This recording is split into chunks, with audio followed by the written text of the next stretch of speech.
ஓம் சாந்தி 16/1/2026 வெள்ளிக்கிழமை. வாணி தரும் வசந்தம். இனிமையான குழந்தைகளே, நீங்கள் செய்கின்ற கர்மங்கள் அனைத்திற்குமான பலன் நிச்சயமாக கிடைக்கின்றது. ஆனால் பலனை எதிர்பாராத சேவையை ஒரே ஒரு தந்தை மட்டுமே செய்கின்றார். இந்த ஒரு வகுப்பில் மட்டும்தான் சின்ன குழந்தைகளும் அமர்ந்துள்ளனர் மற்றும் முதியவர்களும் அமர்ந்துள்ளனர். இதில் அகல்யாக்கள், கூனிகள், சாதுக்களும் வந்து ஒரு நாள் இங்கே அமர்வார்கள். இந்த வகுப்பு அப்படி அற்புதமானது. இங்கே முக்கியமானது நினைவின் முயற்சி. நினைவின் மூலம்தான் ஆத்மா மற்றும் சரீரத்துக்கு இயற்கை சிகிச்சை நடைபெறுகின்றது. ஆனால் நினைவு செய்வதற்காகவும் கூட ஞானம் வேண்டும். ஆன்மீக தந்தை ஞான கடலாக பத்தீத்த பாவனாக இருப்பவர் அமர்ந்து இவற்றின் அர்த்தத்தை சொல்கிறார். ராஜ யோகத்தையும் தந்தைதான் கற்பிக்கிறார். குழந்தைகள், நீங்கள் அறிவீர்கள், இப்போது மீண்டும் ராஜாவுக்கெல்லாம் மேலான ராஜாவாக ஆகிக் கொண்டிருக்கின்றோம். நாங்கள் 5000 வருடங்களுக்கு முன் போலவே மீண்டும் எல்லையற்ற தந்தையிடம் படிக்கின்றோம். இந்த விநாசம் கூட மீண்டும் நிச்சயமாக நடைபெறப் போகிறது. எவ்வளவு பெரிய பெரிய அணுகுண்டுகளை தயாரித்து கொண்டே இருக்கின்றனர். மிகவும் சக்தி மிக்கதாக உருவாக்குகின்றனர். வெறுமை வைத்திருப்பதற்காக ஒன்றும் தயாரிக்கவில்லை, இல்லையா? இந்த விநாசம் கூட சுப காரியத்திற்காகத்தான் அல்லவா? குழந்தைகள், நீங்கள் பயப்படுவதற்கு அவசியம் எதுவும் கிடையாது. இதை நன்மை செய்யக்கூடிய யுத்தமாகும். பாபா வருவதே நன்மை செய்வதற்காகத்தான். இயற்கையின் ஆபத்துக்கள் ராமாவில் விதிக்கப்பட்டுள்ளன. பழைய உலகம் அவசியம் விநாசம் ஆகும்.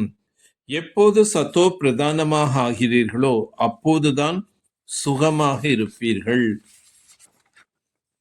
காந்திஜி தீண்டத்தகாதவர்களுக்கும் சுதந்திரம் அளித்தார். அவர்களுடன் சாப்பிடவும் செய்தார். தந்தை குழந்தைகளுக்கு எந்த ஒரு கஷ்டம் கொடுப்பதில்லை. மிகவும் சகஜமான யுக்தி சொல்கின்றார். தந்தையோ சொல்கிறார், நான் பலனை எதிர்பார்க்காத சேவை செய்கிறேன். நான் ராஜ்யம் செய்வதில்லை. நான் எவ்வித பலன் பற்றி எதிர்பார்ப்பின்றி இருக்கின்றேன். மற்றபடி யார் என்ன செய்தாலும் அதன் பலன் அவர்களுக்கு அவசியம் கிடைக்கின்றது. நீங்கள் பிராமணர்கள் யஜ்யத்தை பிராமணர்கள் தான் படைக்கின்றனர். இது எல்லையற்ற ருத்ர ஞான யஜ்யமாகும். இதில் முக்கியமானது ஞானம் மற்றும் யோகத்தின் விஷயமாகும். ஆகவே நாம் எந்த அளவுக்கு ஞான யோகத்தில் கவனத்தை செலுத்துகின்றோம் என்று சோதித்து பாருங்கள். இந்த விநாசம் கூட சுப காரியத்திற்காகத்தான், அதனால் பயப்படக்கூடாது.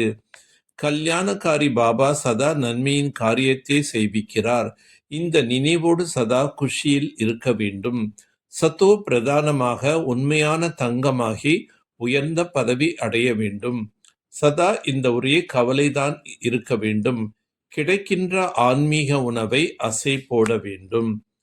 தன்னை பொறுப்பாளி என்று உணர்ந்து ஒவ்வொரு செயலும் யதார்த்த விதிப்படி செய்யக்கூடிய சம்பூர்ண வெற்றி ஸ்வரூபம் ஆகுக. இந்த நேரத்தில் சங்கமிக சிரேஷ்ட ஆத்மாக்களாகி உங்களது ஒவ்வொரு சிரேஷ்ட செயலும் முழு கல்பத்திற்கும் சட்டமாக ஆகிக் கொண்டே இருக்கின்றது. எனவே தன்னை சட்டத்தை உருவாக்கக்கூடியவன் என்று புரிந்து கொண்டு ஒவ்வொரு செயலும் செய்யுங்கள். இதனால் சோம்பல் தானாகவே அழிந்துவிடும். சங்கம யுகத்தில் தான் சட்டத்தை உருவாக்குபவன் பொறுப்பான ஆத்மா. இந்த நிச்சயத்துடன் ஒவ்வொரு செயலும் செய்யும் போது யதார்த்த விதியினால் செய்யப்பட்ட செயலின் சம்பூர்ண வெற்றி கிடைக்கும். சர்வ சக்திவான் தந்தை கூட இருக்கும் பொழுது மாயை காகித பொழியாகிவிடும். சதா ஜீவன் முக்தி நிலையில் இருப்பதற்கான எளிய சாதனம் நான் மற்றும் என்னுடைய பாபா. ஏனெனில் என்னுடையது என்பதுதான் பந்தனமாக இருக்கின்றது. என்னுடைய பாபா என்று ஆகிவிட்டால் அனைத்து என்னுடையதும் அழிந்துவிடும்.